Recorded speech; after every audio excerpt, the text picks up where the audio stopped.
In our world, every pair of eyes tells a unique story. Eyes can reveal more than just our emotions. They can also tell us about the mysteries hidden within our DNA. In this documentary, we will explore Heterochromia iridis, a genetic mutation that results in two differently colored eyes.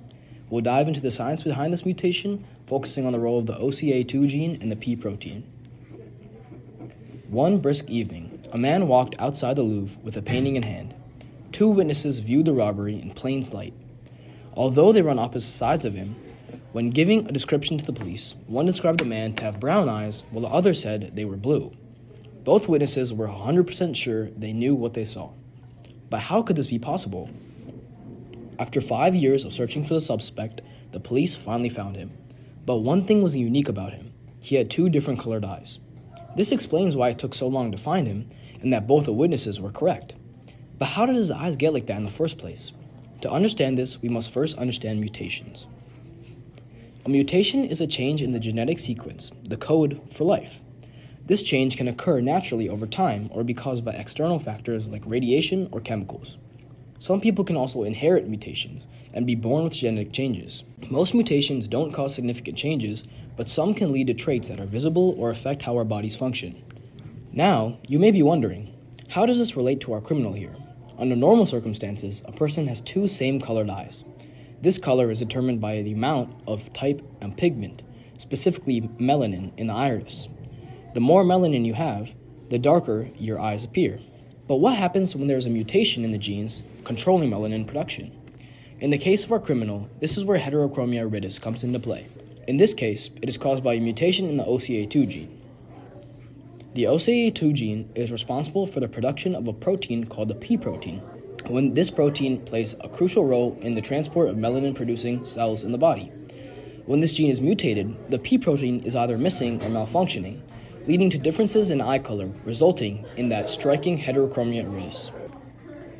Now, all this might make sense to you, but it still does not explain how our criminal got the mutation in the first place. Before the OCA2 gene can cause this mutation, we first need to understand the two-step process that starts at the very beginning, transcription. DNA is a double-stranded molecule containing the genetic code for our traits. During transcription, a part of the DNA sequence is copied into messenger RNA, or mRNA. This is the first step in translating the genetic code into a functional protein. Enzymes like RNA polymerase are essential to this process. They detach to the DNA after helicase unravels it and helps create a complementary mRNA strand. The RNA polymerase synthesizes the strand by adding nucleotides in the 5-3 direction. The reason we use RNA here instead of DNA is simple. RNA is a messenger. It carries the genetic information from the DNA in the nucleus to the ribosome, where the protein will be made. Because transcription happens in the nucleus of eukaryotic cells, the original DNA strand is kept safe, preventing breakage. Now, to understand what happened to our criminal's eyes, we must know how complementary base pairing works. Complementary base pairing is the key to creating this accurate message. Adenine, A, in the DNA pairs with uracil, U, in the RNA. Thymine, T, pairs with adenine, A. Cytosine, C, pairs with guanine, G. And guanine, G, pairs with cytosine, C. Once this mRNA is created, it exits the nucleus of the cell and heads to the ribosome to begin the next step in protein synthesis. The next step in creating a functional protein is translation. This is where the mRNA is read to assemble amino acids into a chain, a process that ultimately forms a protein. There are three main types of RNA involved in this process: mRNA, transfer RNA, which is tRNA, and ribosomal RNA, which is rRNA. The mRNA carries the code, the tRNA brings amino acids, and the rRNA helps hold everything together at the ribosome. The mRNA is read in sets of 3 nucleotides called codons, and each codon specifies a particular amino acid. The tRNA matches up with the codon using its anticodon, bringing in the corresponding amino acid. As the ribosome reads each codon, the amino acids link together through peptide bonds to form a growing polypeptide or protein chain. Once all the codons have been read and the protein is complete, it folds into its final shape, ready to do its job in the body. Now, all that is what happens in the normal production of the P protein, but our criminal is far from normal. To understand what happened to our criminal during this process, we must understand what happens when a mutation occurs. Mutations can occur from inheritance or from external factors.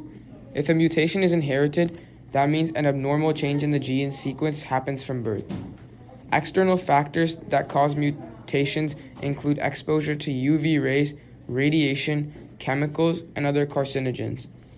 In the case of Heterochromia iridis, a specific mutation in the OCA2 gene causes a change in the protein production process.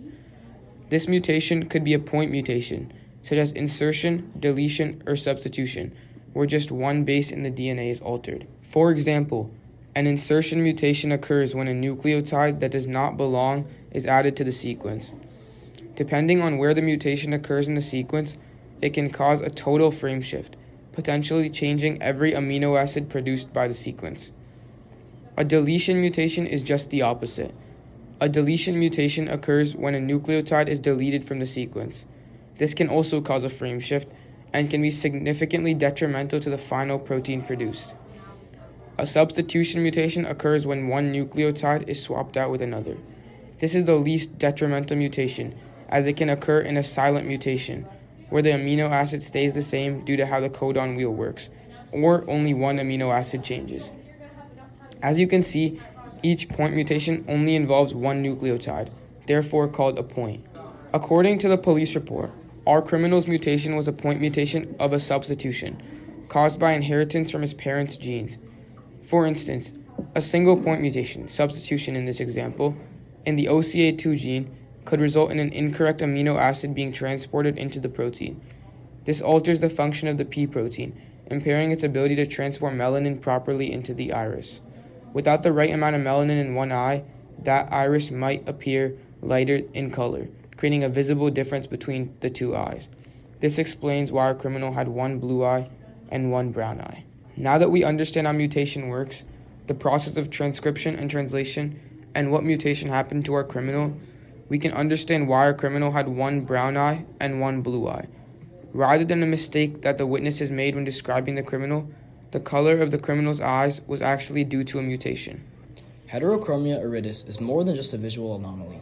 It shows the incredible diversity of human genetics and how a small change in DNA can lead to one of the most different and unique traits in the human population. Thank you for watching our documentary, and I hope that you gained something from this.